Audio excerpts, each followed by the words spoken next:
Növbəti dərsimiz coğrafi koordinatlardır. Uşaqlar diqqətlə qulaq asın. Deməli, coğrafi koordinatlar nədir? Coğrafi koordinatlar ümumiyyətlə yer kürəsi üzərində bir şəbəkədir, əmələ gətirdiyi şəbəkədir. Bu şəbəkə həm dərəcə toru da adlanır. Burada məsələn bu dərəcə toru niyə müəyyən olunur? Niyə görə çəkilir? Bu xəyali xətlərdir təbii ki.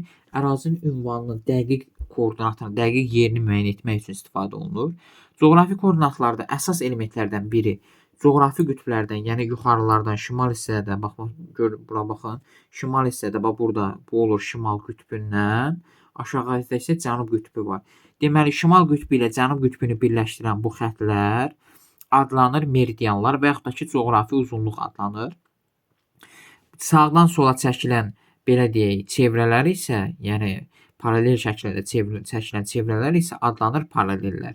Buna da coğrafi enlik də deyirlər və bunlar birləşir və dərəcə toru yaradır. Fikir verin, bax tor formasındadır. Bax bunlar tor formasında yaranır. Yəni burada yuxarıdan aşağı, yəni coğrafi qütbləri birləşdirən xəttlər adlanır meridianlar. Ümumiyyətlə paralel şəkildə çəkilən ümumiyyətlə çevrələr isə adlanır paralellər. İndi burada biz bunların hər birini, bu alimlər fikirləşib ki, bunların hər biri haqqında, hər birini biz neyniyək? Hər birini biz nömrələndirək, dərəcələndirək. Məsələn, burada, biz bu dediyimiz bu xəttlər var idi. Yuxarıdan aşağı coğrafi qütbləri birləşdirən xəttlər 0-cı dərəcədən başlayır. 180 dərəcəyə qədər. Məsələn, 0, 1, 2, 3, 4, 5, 10, 20, 30, 40, 50, 60, 70, 80, 90, 100, 110, 120, 130, 140, 150, 160, 170, 180. Bax, bura qədər. Yəni, 180 dərəcəlik bir hissə olur şərq yarımkürəsi. 180 yenə də bu sıfırdan başlayır. 180-ə qədər çəkilən dərəcələr, meridianlar isə olur qərb yarımkürəsi. Bax, bunları yadımızda saxlayaq. Deməli, nə oldu? Şərq yarımkürəsində 0-dan 180 dərəcəyə qədər çəkildi paralellər, meridianlar. Yəni, yuxarıdan 180 dərəcəyə qədər meridian çəkildi. Yuxarıdan aşağı coğrafi qütbləri birləşdirdi. Bu coğrafi qütbləri birləşdirir, özü də yarım çevrədir. Niyə görə? Çünki bunun bir tərəfi, çevrənin bir tərəfi bura düşür, şərq yarımkürəsinə, bir tərəfi isə qərb yarımkürəsinə düşür. Sonra paralellərdə necədir? Paralellərdə isə ekvatora paralel çəkilən xəttlər, çevrələrdir. Ən böyük paralelimiz ekvatordur. Bunu yadımızda saxlayaq. Ən böyük paralelimiz ekvatordur və ekvatordan qütblərə doğru getdikcə yadımızda saxlayaq ki, bu paralellərin uzunluqları nə olur? Azalır.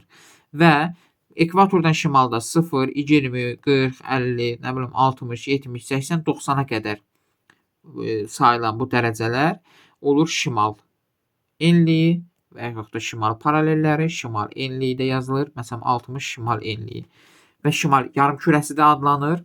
Yəni, ekvatordan yuxarı hissələr şimal, aşağı hissələr isə cənubdur. Burada yenə də ekvatordan 0 dərəcədən yenə 90 dərəcəyə qədər yazılan belə deyək, paralellər isə cənub yarımkürəsində yerləşən paralellərdir. Buna da yazılır, məsələn, 70 dərəcə cənub enliyi kimi də qeyd olunur. Burada da meridianlarda da, məsələn, şərq uzunluğu 130, şərq uzunluğu, bax, belə yazılır. Qərb yarımkürəsində isə 70 qərb uzunluğu kimi qeyd olunur. Bunları bura qədər ümidvaram ki, yəni başa düşdünüz. Bunlar xəttlərdir. Coğrafi enlik, coğrafi uzunluq, əsasən, məsələn, coğrafi enlik, belə deyək də, iki meridian arasında qalan məsafə coğrafi enlikdir. Coğrafi uzunluq isə iki paralel arasında qalan meridian uzunluğu adlanır coğrafi uzunluq. Bunu yadımızda saxlayaq. Sonra biz buradan deməli nəyə deyəcəyik? Deyəcəyik ki, meridianların uzunluqları əsasən bir-birinə bərabərdir. Yəni, burada çəkilən bütün, yuxarıdan aşağı çəkilən bütün xəttlərin uzunluqları bərabərdir və onun bir dərəcəsi 111 kilometrə və yaxud da 111,1 kilometrə bərabərdir. Bunu yadımızda saxlayaq. Ancaq paralellərdə bu belə deyil. Paralellərdə isə ekvatordan qütblərə doğru paralellərin uzunluqları azalır. Bunlar burada da sizə bir cədvəl təqdim olunub. Bu cədvəldə əsasən hər bir paralelin biz neçə kilometr, bir dərəcəsi qövsünün uzunluğunun neçə kilometr olduğunu bilməliyik. Yəni, 1 dərəcə deyəndə nətər? Yəni, 0 dərəcə ilə və yaxud da ki, 1 dərəcə arasında qalan məsafə 1 dərəcədir. Yəni, 1 dərəcəlik belə deyək, paralelin 1 dərəcəlik hissəsi 111,103-dür, yəni 111-dir. Ancaq ekvator üzərində təbii ki. Məsələn, gəldik 40 şimal enliyində çəksək, 1 dərəcəlik paralelin uzunluğu 1 dərəcəlik paralelin uzunluğu 85,4-dür. 90 dərəcədə təbii ki 0-a bərabərdir. Yəni fikir verirsiniz, bunlar get-gedə, yəni ekvatordan qütblərə doğru getdikcə bunların paralellərin uzunluqları nə olur? Azalır. Sonra əks meridianlar var, antimeridianlar var. Bayaqları biz dedik ki, burada meridianların əks tərəfi də var. Məsələn, buradan bura bir hissəsi şərqə düşür, buradan bu hissəsi qərbə. Ona görə meridianlara yarımçevrə dedik. Yəni çevrənin bir hissəsi şərqdədir, bir hissəsi isə qərbə düşür. Bax bu formadadır. Bunlara da əks meridianlar da deyirlər, antimeridianlar da deyirlər. Məsələn, 150-nin əksi 30 dərəcə, 150 şərq uzunluğunun əksi 30 dərəcə qərbdir. Yəni bu əks meridianların cəmi 180 dərəcəni verməlidir, yadınızda saxlayın. Yəni 150, 130, 180, 0, 180, 60, 120. Görürsünüz, 60 şərq uzunluğu, 120 qərb uzunluğu. Bunlar cəmi 180. Aydındır. 30 şərq uzunluğu, 150 qərb uzunluğu, cəmi 180. Yəni bax bunlar əks meridian adlanır. Əgər sən bir dənə 2 meridian verib, biri məsələn 60 dərəcədir, şərqdir, biri isə 120 qərbdirsə, avtomatik bilməlisən bu antimeridiandır. Çünki cəmi 180 dərəcəni verir. İndi bax burada meridianal istiqamətdə hesablama aparan zaman nə edirik? Məsələn, tutaq ki, 60 dərəcə şimal enliyidir, düzdürmü? Bir də 30 dərəcə şimal enliyi arasında məsafəni tapırıq meridianal istiqamətə.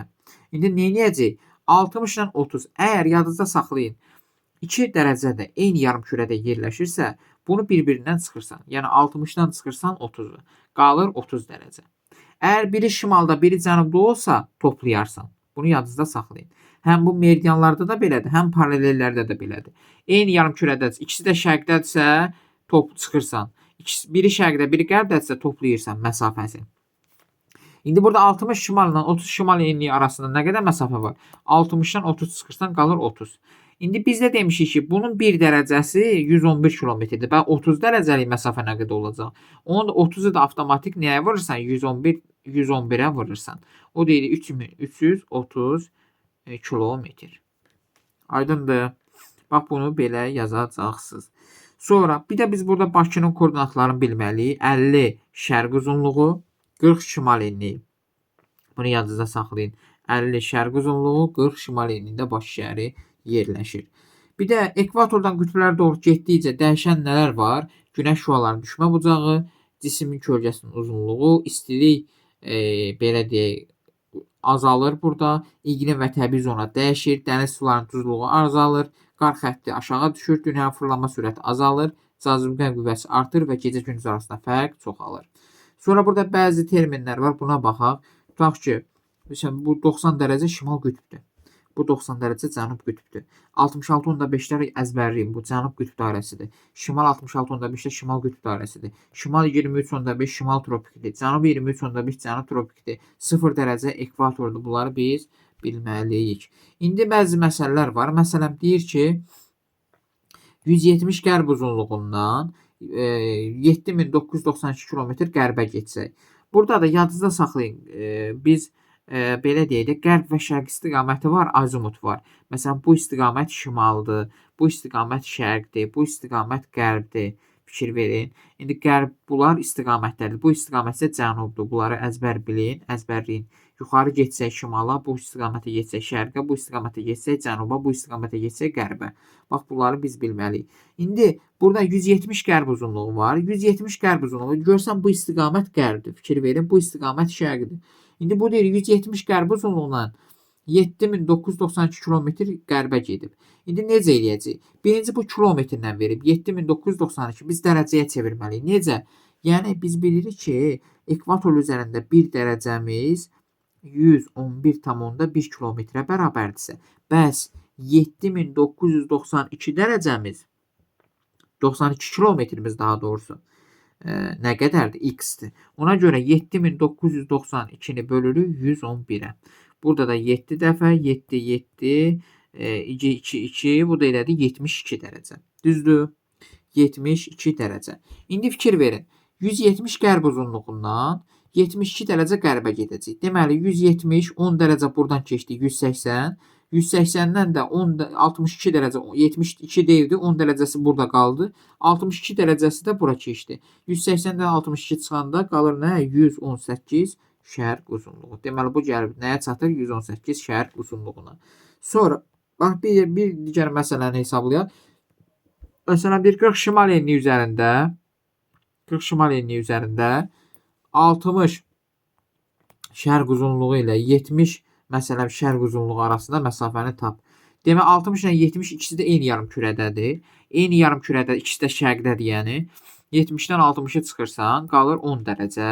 İndi bu 40 şimal enliyi üzərindədir. Axı biz də dedik, bu 40 şimal enliyin 1 dərəcəsi olur 85/4-ə. Bəs 10 dərəcəsi nə qədər olacaq? X-ə. Elə 10-u vurursan 85/4-ə edir 854 kilometr. Deməli burada 60 şərq uzunluğu, 70 şərq uzunluğu arasında 854 kilometr məsafə var. Bunu yadınızda saxlayın. Bu belə olur. Sonra məsələn başqa tipli bir sual verək. Tutaq ki, deyir ki, ekvatorda olan A məntəqəsi deməli ilə 40 dərəcə şimal enliyi üzərində yerləşən B məntəqəsi arasında məsafəni tapın.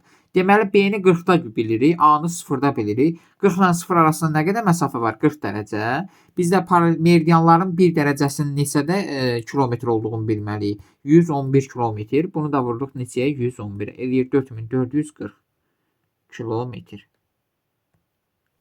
Aydındır. Və bu tipli məsələlər də əsasən belə hesablanır. Və bunları oxuyacaqsınız. Bu digər tiplərə də nəzər yetirəcəksiniz. Bilmədiyiniz də olsa qeyd edin.